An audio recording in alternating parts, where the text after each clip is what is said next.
Vous l'attendiez tous, aujourd'hui, sur Le Temps d'un Lapin, on reçoit Juan Fran, qui est le kinésithérapeute qui nous a partagé l'extrait sur lequel vous avez travaillé dans l'épisode qui s'appelle Le patient dont vous êtes le kiné. On fera une longue analyse de vos réponses, mais on va commencer aujourd'hui par vous raconter l'histoire de ce patient, ce qui s'est passé après ce bilan, comment il va aujourd'hui, si vous êtes d'accord et si ça vous intéresse. Bonjour, Ou bonsoir. bienvenue sur Le Temps d'un Lapin, le podcast qui parle de la kinésithérapie, du soin et de la science. Mais pas trop longtemps, juste le temps d'un lapin. Bonjour Vincent, bonjour Juan Fran. Bonjour Marie, bonjour Vincent. Bonjour tout le monde. Juan Fran, merci d'être avec nous. On précise que tu sors de quelques semaines de maladie pas trop grave, mais que du coup ça se ressent dans ta voix. Oui, déjà, l'accent est là, plus la voix un peu cassée. Bon, on verra bien, hein. Je pense que ça va aller. Juan Fran, est-ce que tu peux nous parler un petit peu de qui tu es comme kinésithérapeute, comment tu travailles? Alors, je travaille en libéral à Carcassonne. Je suis diplômé de 2002 et après, je fais tout un tas de formations. Mackenzie, éducation à la douleur. J'ai travaillé depuis 4 ans en libéral. Avant, j'ai travaillé longtemps dans les hôpitaux. Et petit à petit, je me suis spécialisé un peu dans la douleur. Je suis pas spécialiste, loin de là. C'est un domaine qui m'intéresse énormément. Grâce à un groupe Facebook, tout a commencé par là. Groupe Gérer la douleur, où j'ai rencontré des gens super. Donc voilà, je reçois des patients principalement en musculo-squelettique et en douleur chronique. Ce patient donc, qui a bien voulu partager un extrait de son parcours de soins, c'est un patient que tu as reçu en novembre 2019. Les extraits que vous avez pu entendre dans l'épisode précédent du même nom, c'est le résumé de son parcours. Est-ce que tu avais déjà des hypothèses? Quelles étaient tes conclusions? Qu'est-ce que tu en as tiré, toi, de ce récit? Quand j'ai fait son bilan, c'était tellement, pour moi, tellement énorme que je me suis dit, oh là, ça, franchement, ça vaut le coup de l'enregistrer. Je lui ai demandé sa permission, il était d'accord. Donc, ce que vous avez entendu, c'est un bilan raccourci de tout ce que vous m'avez dit la première fois. Qu'est-ce que tu appelles énorme, du coup? Vous avez sans doute retrouvé, comme moi, tout un tas on retrouve du nocebo, on retrouve de la kinésiophobie, on retrouve du catastrophisme, de l'errance thérapeutique. Ces patients qui sont en souffrance, qui ne sait plus quoi faire, qui a peur de bouger, qu'il arrive chez moi comme en dernier recours, tout un tas des signes assez alarmants chez ces patients douloureux chroniques. Parce que quand il est venu chez toi, ça faisait 6 mois qu'il avait mal déjà. Ouais, déjà 6 mois. Moi, je l'ai vu pendant 8 séances seulement. C'est-à-dire, moi, je reçois les patients une fois par semaine, des fois 2, mais c'est rare. Ça a duré, 8 semaines. La dernière séance qui est enregistrée, à la fin, il était encore inquiet. Il m'a demandé si jamais ça va pas, est-ce que je peux revenir? Moi, je lui ai dit, il y a aucun problème. Et depuis, j'ai pas de nouvelles, donc ça doit aller. C'est amusant, c'est pas la première fois que j'entends cette question de la part des patients qui demandent s'ils peuvent revenir, comme si on a l'impression qu'on les met dehors. Est-ce que c'est peut-être des endroits où il y a beaucoup d'attentes aussi? Si c'est des patients qui ont mis du temps à arriver jusqu'à nous, peut-être qu'on peut imaginer qu'ils aient peur de recommencer. Je pense que c'est plus, on les a habitués à faire ça, en fait.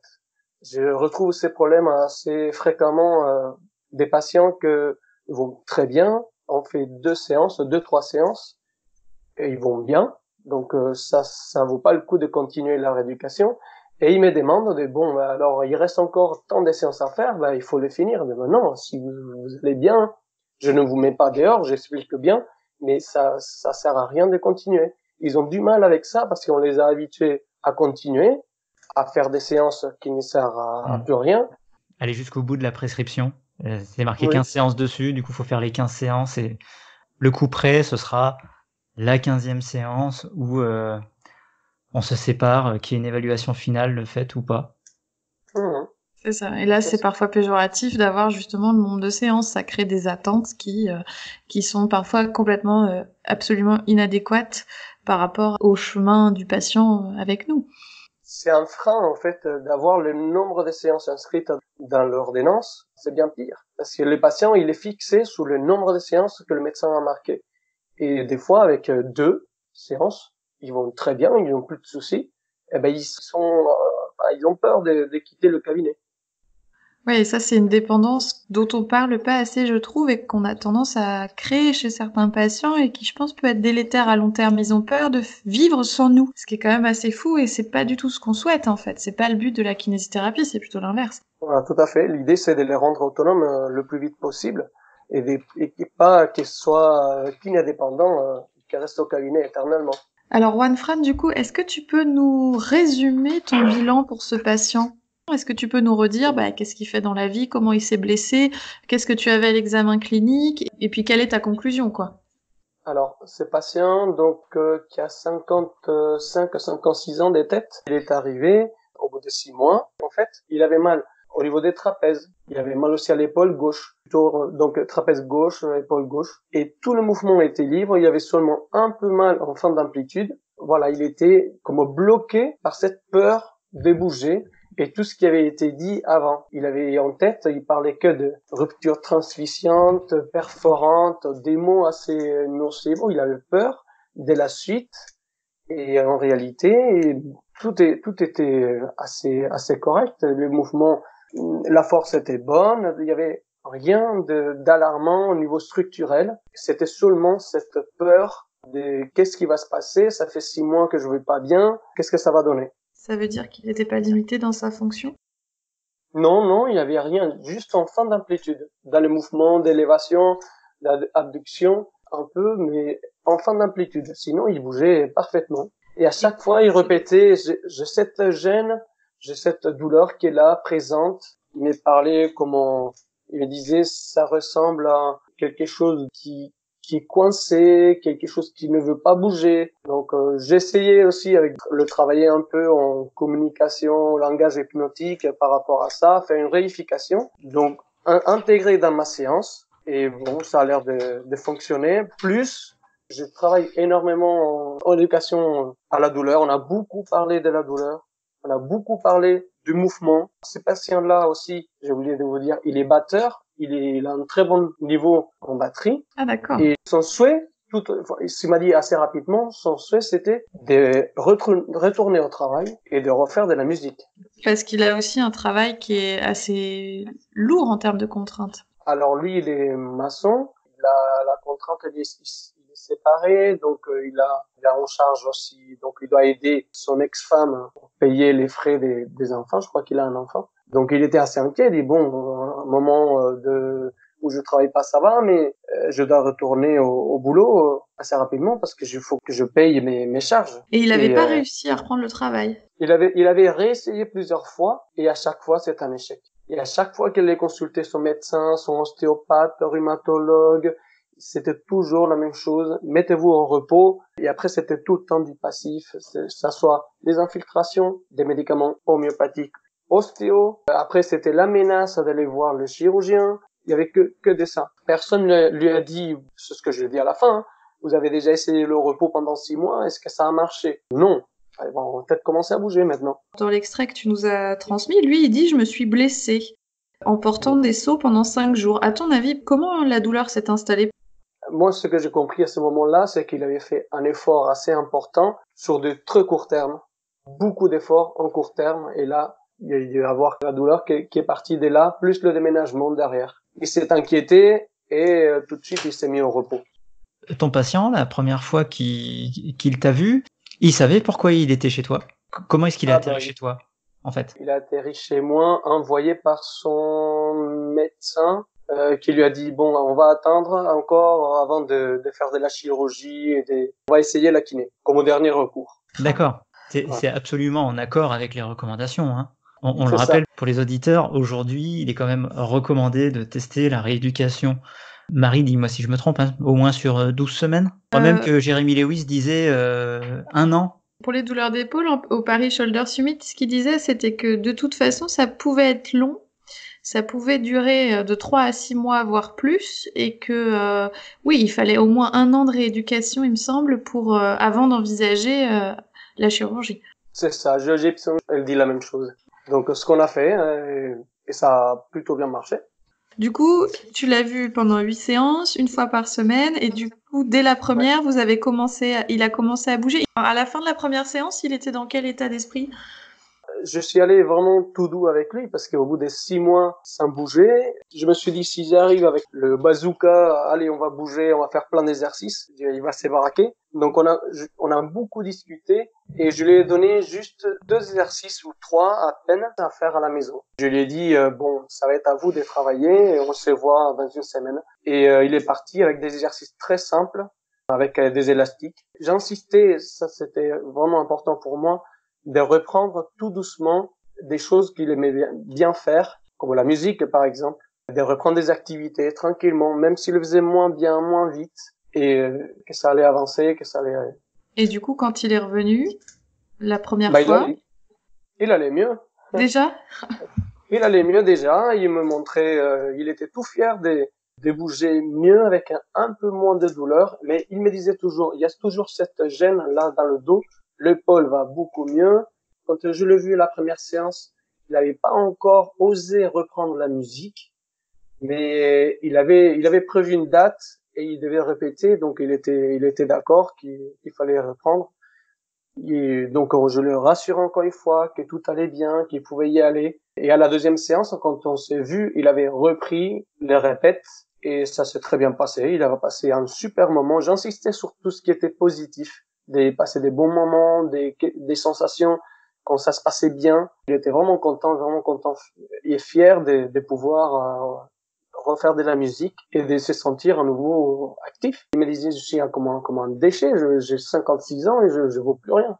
Donc maintenant que Rohan Fran nous a expliqué quel a été le parcours de son patient et ce qu'il a entrepris avec lui, on vous propose d'écouter la suite du témoignage de ce patient qui a été enregistré lors de la dernière consultation qu'il a eue avec Rohan Fran.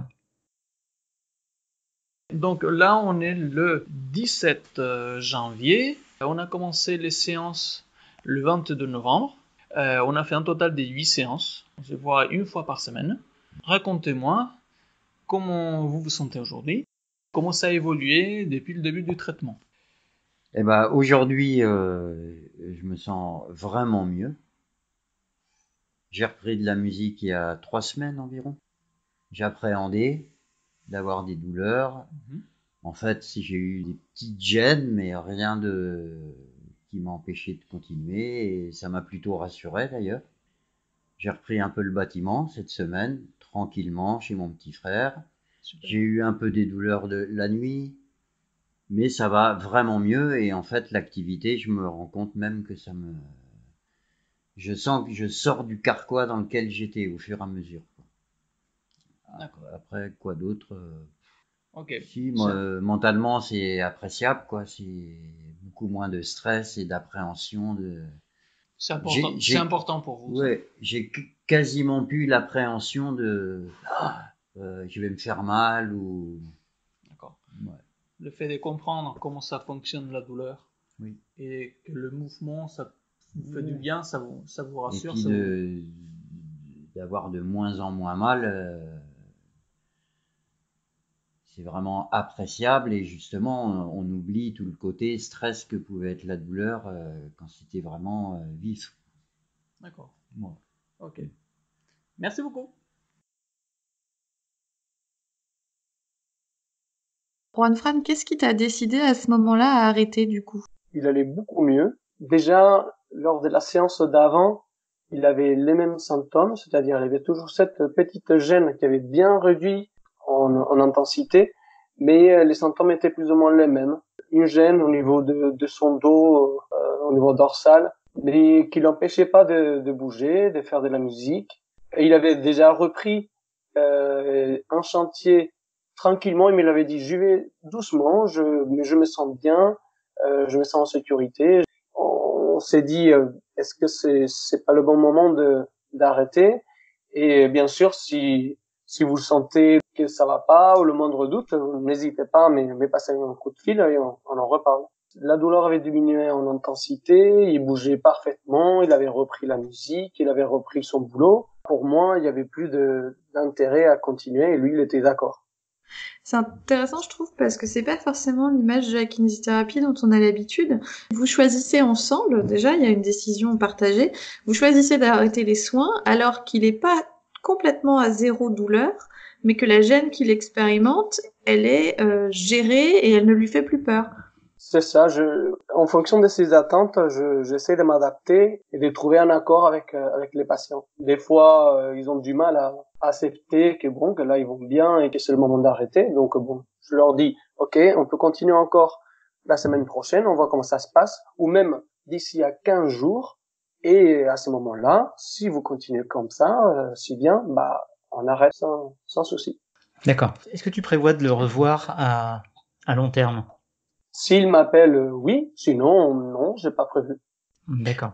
J'aime bien cette approche parce que je trouve que ça responsabilise, c'est peut-être pas le mot, mais ça donne au patient les clés pour s'occuper de lui-même et que ça dit quelque chose. C'est-à-dire que s'il revient, ça veut dire que la gêne qu'il vit, elle est trop importante pour qu'il la gère seul. Et puis que si finalement, comme tu dis, s'il revient pas, si ça s'est bien passé avec toi et qu'il y a une relation, une alliance thérapeutique assez solide qui s'est installée entre vous, s'il revient pas, ça veut dire qu'il se sent capable de gérer le problème, voire de tenir jusqu'à ce que la douleur cesse définitivement. Ou pas. Hein. Oui, c'est tout à fait ça. Ça arrive souvent que les gens te rappellent comme ça dans des cas comme celui-là? Si le patient me rappelle, c'est pas quand c'est arrivé, c'est pas pour la même chose. C'est pour d'autres douleurs ailleurs. Il y a des patients qui sont contents de ma prise en charge et qui reviennent parce que ça s'est très bien passé et on a pu créer une bonne alliance thérapeutique, donc ils reviennent tout de suite.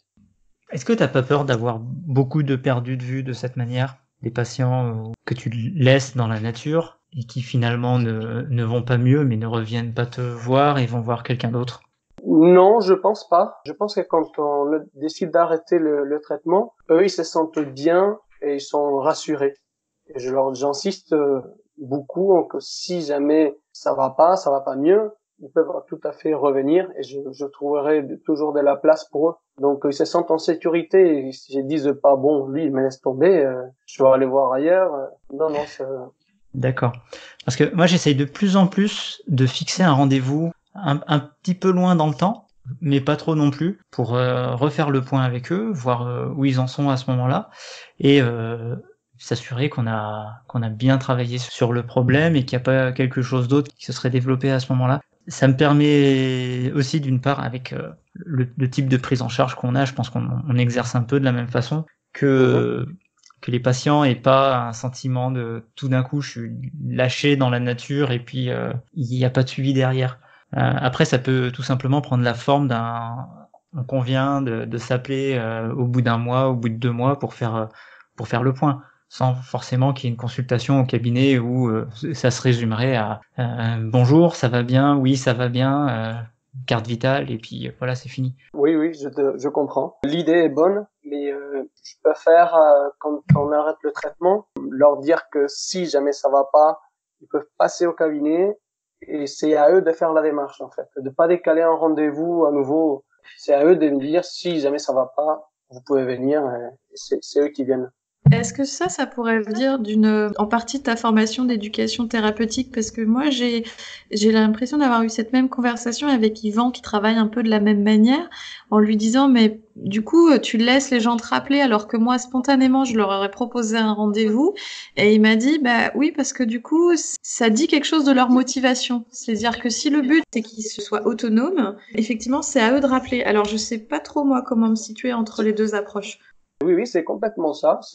Moi, je trouve que c'est le patient qui va faire ces pas-là, d'aller reprendre rendez-vous si ça va pas. Je préfère travailler comme ça. Pour l'instant, je suis un petit peu plutôt dans l'approche de Vincent et j'essaye de passer dans la vôtre, toi et Yvan, mais ça me demande un effort de réflexion. D'avoir peur de laisser le patient partir et qu'il aille voir ailleurs ou... Alors, moi, j'ai pas peur qu'il parte et qu'il aille voir ailleurs si ce que je lui apporte ne lui convient pas ou si ça convient pas à ses attentes. C'est plutôt de le rassurer en disant, voilà, moi je suis toujours là, on se revoit dans un mois, on fait le point ensemble. Mais effectivement, ça arrive régulièrement que, on fasse le point, bonjour, ça va, oui, ça va, vous avez des questions? Non, très bien. Même si moi, ça me fait plaisir de les voir qui vont bien. Je suis d'accord avec toi et du coup, c'est pour ça qu'aujourd'hui, je suis plutôt dans l'optique de passer un coup de fil aux gens plutôt que de les faire venir au cabinet. T'es déjà en train de prendre de la distance. C'est surtout que la consultation qui va durer 5 minutes, on va dire que ça fait du bien Ça flatte Pour des l'ego. patients qui, voilà, ça flatte l'ego. Après, c'est souvent des patients qui viennent pas forcément d'à côté, qui ont assez rapidement entre 30 et 45 minutes de trajet pour venir. Ça leur permet de s'éviter ça. Pouvoir le faire par téléphone, éventuellement maintenant peut-être par téléconsultation avec mon Cisra, ça peut être aussi une option d'avoir en plus l'image pour recréer un contact visuel entre les deux.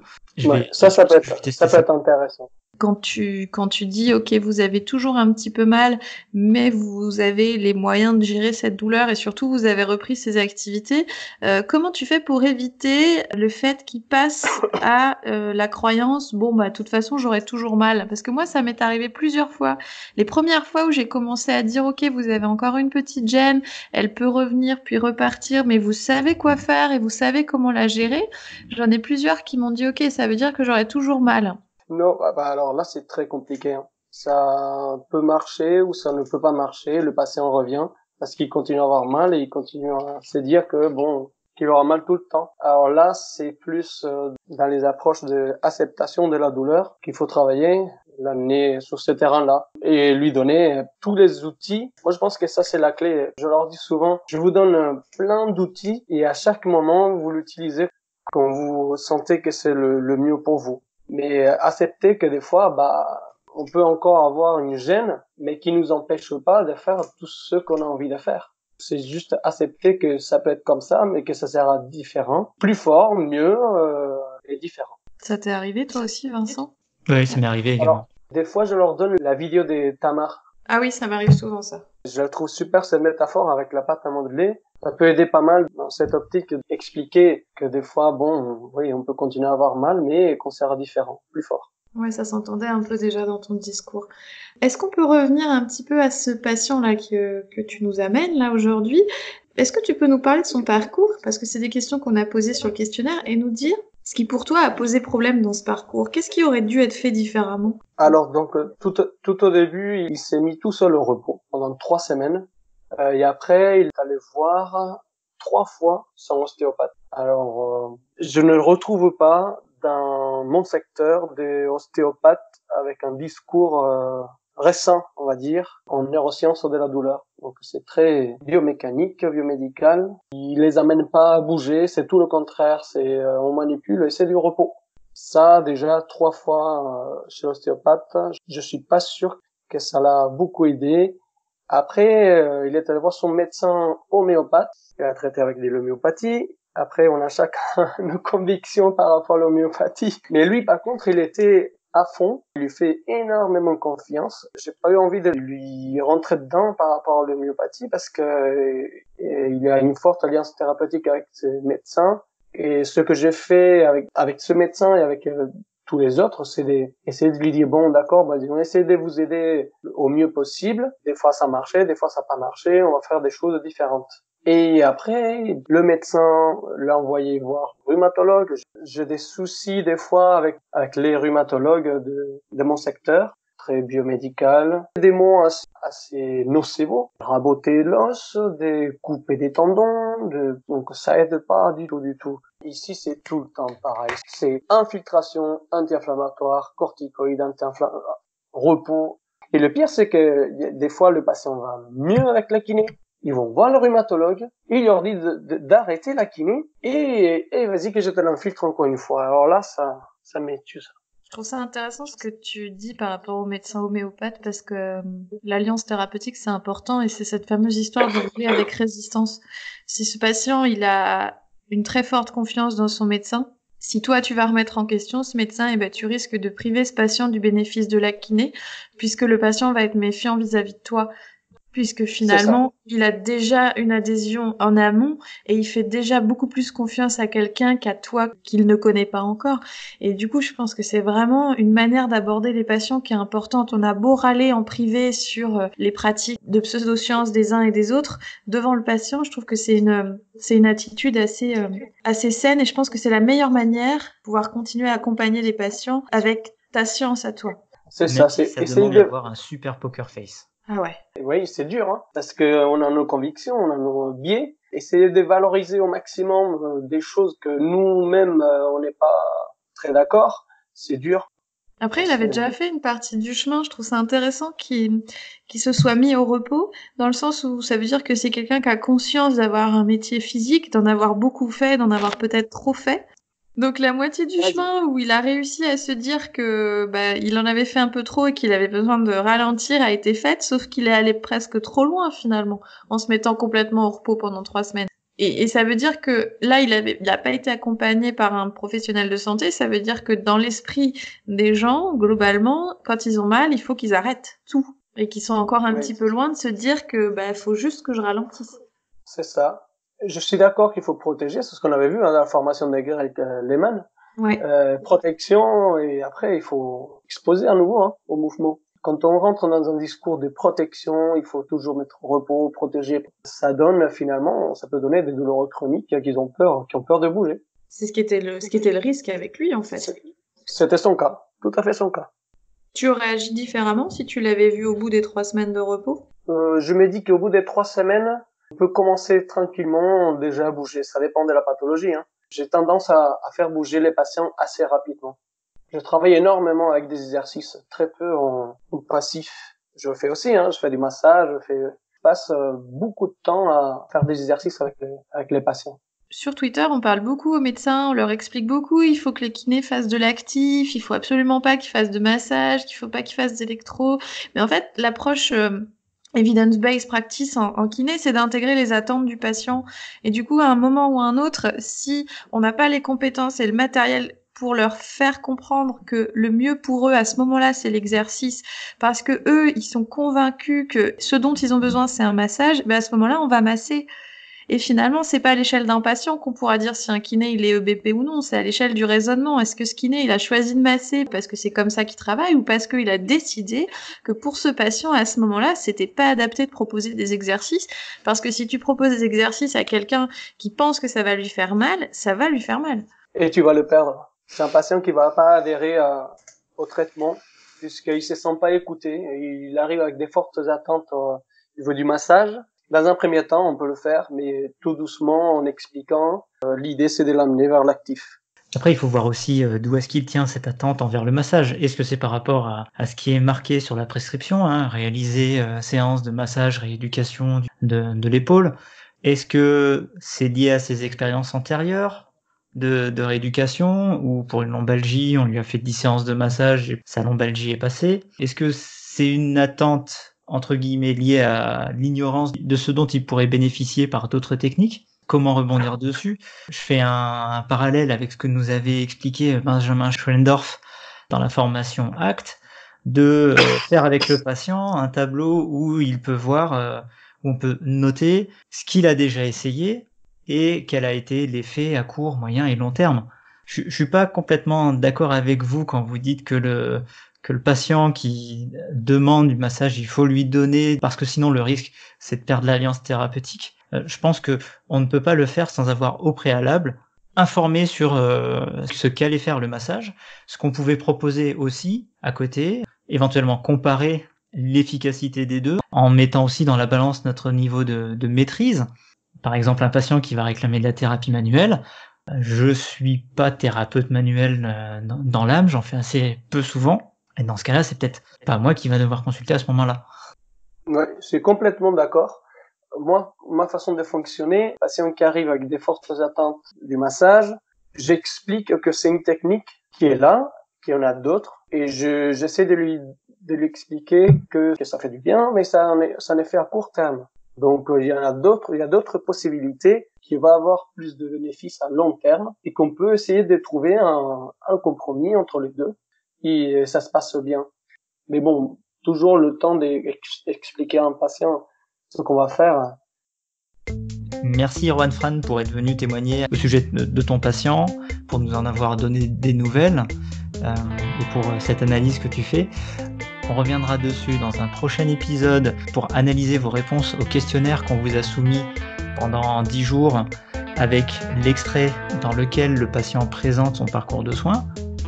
Merci à ton patient, Erwan Fran, d'avoir bien voulu partager son histoire. Merci à toi d'être venu nous la raconter. Vous pouvez retrouver toutes les références qu'on a citées aujourd'hui sur le blog. N'hésitez pas si vous avez des questions, si vous avez des retours sur le parcours de ce patient. Et on vous dit à très bientôt. En étant dans la lapin.